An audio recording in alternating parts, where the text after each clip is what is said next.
Hello and welcome everyone. Thank you for joining us today. My name is Nels Ylitalo. I'm a director in Factset's Regulatory Solutions Group.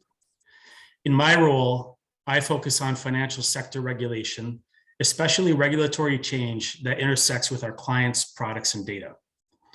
Today, the theme I'm going to address is climate risk as a subject of financial regulation, broadly characterizing the state of play in regard to European and Asia-Pacific regulatory measures, with a focus on measures taken in regard to fund managers and fund management. To contextualize climate risk financial regulation, it's helpful to recognize its place as one pillar in the broader sustainable finance movement. In December 2015, the Financial Stability Board announced the creation of the Task Force on Climate-Related Financial Disclosure, or TCFD, the month after the Paris Agreement entered into force and the month before the UN Sustainable Development Goals entered into force. Together, these three events galvanized a global movement that we know today as sustainable finance, and it truly is global. Sustainable finance operates through many channels: investors, financial firms, NGOs, industry associations, legislators, central banks, supervisors, and regulators. This slide does not quite do justice to the full movement, but it does provide a selective view of the global breadth of sustainable finance. Next slide, please. Under the umbrella of sustainable finance, we can discern three interdependent domains that broadly correspond to the three events I just recounted: financial risk, the driving motivation behind the TCFD; sustainable investing, whose common frame of reference is the UN SDGs; and financing the transition to a low carbon economy, logically related to the Paris Agreement. Today, our focus is on the financial risk and opportunity domain of sustainable finance. It's useful to consider the role of the FSB in creating the TCFD.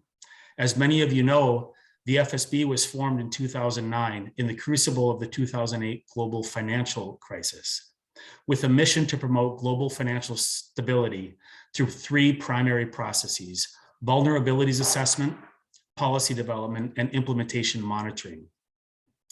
Thus, it's natural that in the face of a global climate crisis, the TCFD was formed under the auspices of the FSB as an institution charged with and equipped for monitoring risks that affect the global financial system. In the years since the TCFD published its recommendations around four themes: governance, strategy, risk management, and metrics and targets, the TCFD framework has been adopted both explicitly and implicitly in climate risk regulatory measures around the world. Next slide, please. Since the TCFD recommendations were published, assessment of climate-driven financial risk via scenario analysis has been growing legs as a new discipline in the financial services sector. But it remains a nascent discipline, throttled by data availability and modeling limitations. This slide presents the FSB's stylized roadmap for addressing climate risk in the financial system. I've indicated with a vertical dashed line approximately where we stand today on this roadmap. Whether one would shift my dotted line a bit to the left or to the right, at a high level, we are nearer the beginning of this journey than we are to the target state. TCFD, as a disclosure-oriented framework, properly occupies a spot in the top left. And among the other initiatives that will contribute to the data layer are, for example, the CSRD in the EU, the ISSB S1 and S2 standards, and the SEC Corporate Climate and Emissions Disclosure Proposal. Next slide, please. Despite being nearer the beginning than the end goal, the financial system climate risk management journey is well underway. To date, scores of climate scenario analysis exercises have been conducted in dozens of jurisdictions. In parallel, legislators and regulators in the EU and Asia-Pacific region have been promulgating guidance or requirements for fund managers. In its November 2022 survey of climate scenario exercises, the FSB reported on a number of key trends listed here in the left-hand column. With respect to climate scenario exercises carried out to date, the focus has been on bank and insurance exposures with a limited but growing involvement of pension funds and investment funds. As between assessing physical climate risk exposures and transition risk exposures, there's a tilt toward transition risk with more exercise, including transition risk. With scores of exercises now under our collective belt, to no one's surprise, some key limitations are repeatedly articulated. The magnitude of the risk exposure depends significantly on the climate scenario, whether orderly, disorderly, or no transition, and the nature of the institution's locale-specific exposures. But there's a bit of a feedback loop with the data layer.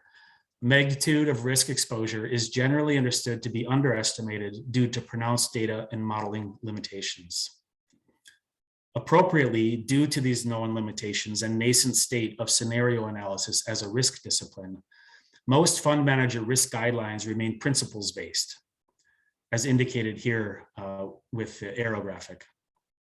While there are now firm requirements for fund managers to integrate sustainability risk, climate risk, or environmental risk considerations in their investment processes, from board and senior management responsibility to investment due diligence, risk management policies, and so on, the requirements are expressly flexible and conditioned on materiality, with ample room for practitioners to define and implement relevant approaches.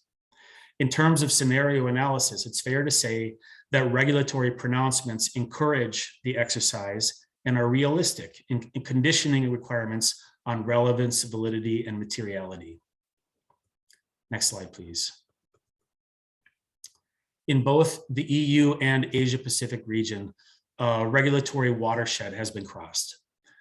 In the EU, relevant changes to AIFMD and the UCITS directive were published in the official journal in August 21, with an effective date of August 22.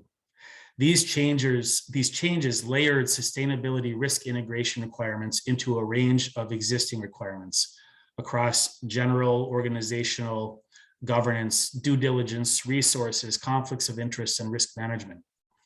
Thus, sustainability risk has now been embedded alongside traditional financial risks, market, liquidity, counterparty, and operational, which must be assessed and managed appropriately. Across the Asia Pacific region, a similar transformation has occurred through supervisory guidance, published guidelines, and circulars. It's now a standard expectation that fund managers implement policies, procedures, and controls devoted to assessing and managing climate-related risks, starting with board and senior management roles and responsibilities through to investment strategies, stewardship, and risk management and disclosure. In general, the regulatory expectation is that where climate-related risks are material, then proper risk management needs to evolve in the direction of climate scenario analysis. On this particular point, I like the wording of the Hong Kong SFC's circular. It aptly captures the regulatory zeitgeist, combining materiality with firm requirements, but tempered by realism about extant scenario analysis approaches. Paraphrasing a bit, to the extent climate-related risks are assessed to be relevant and material to an investment strategy or fund, then large fund managers are required to assess the utility of scenario analysis and, if deemed useful, to develop a plan to implement scenario analysis within a reasonable timeframe.